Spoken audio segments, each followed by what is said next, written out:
Main problem তো ছিল পিসিওডিটা, পিরিয়ডের যে সমস্যাটা হচ্ছিল, হ্যাঁ। না হওয়া হওয়া, ইরেগুলার পিরিয়ড যেটা, আর সঙ্গে কিছুটা ওয়েটও ছিল, খুব সামান্য যদিও 3-4 কিলো।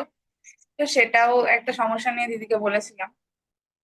তো আফটার 3 মান্থ এখন আমার পিরিয়ডটা অনেক রেগুলার, এবং ওয়েটটাও 3 কেজি লস করে ফেলেছি, যেটা আমার টার্গেট ছিল। আর এনার্জি অনেকটাই বেড়েছে, অনেকটাই। অন্তত মানে স্ট্রেসটাকে কন্ট্রোল করার ক্ষমতা অন্তত একটু এসছে, বলবো এটাই। যে স্ট্রেস কন্ট্রোল করতে পারছি। পিরিয়ডের সময় তো মুড সুইং মানে এক্সেসিভ লেভেলে, তো বাড়ির লোক বিরাট জ্বালাতনে পড়তো। এখন পিরিয়ডের সময় নিজেকে কন্ট্রোল, তো দেখলাম 3 মাস আমার কিছু। আবার একটু আমার খুব পেন হয়, মানে আমি বিছানা থেকে উঠতে পারি না, এরকম পেন হয়।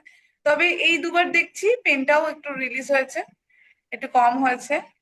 আর যেটা সমস্যা ছিল মাথা যন্ত্রণা বা অনেকটাই দিদি হচ্ছে যে বেশ ফ্রেশ ফ্রেশ লাগছে অনেকটা। তো ওটা করে অনেকটা উপকার হয়েছে। যেমন যোগা করতাম স্কুল লাইফে, হয়তো খুবই ভালোবাসতাম, মাঝখানে বাদ চলে গেছিল, এখন সেই ভালোবাসাটা আবার ফেরত এসেছে। অবশ্যই কন্টিনিউ করব এটাই। এবং যোগা করতে হবে, এক্সারসাইজ করতেই হবে, কন্টিনিউ না করলে শরীর ভালো থাকবে না, এটা বুঝে গেছি। এটা অন্তত বুঝেছি এই 3 মাসে, যে শরীর ঠিক থাকবে না। Exactly, along with healthy lifestyle diet. হ্যাঁ, সে তো। খাওয়া দাওয়াটা মেনটেন রাখতে হবে। ভেরি ঠিক।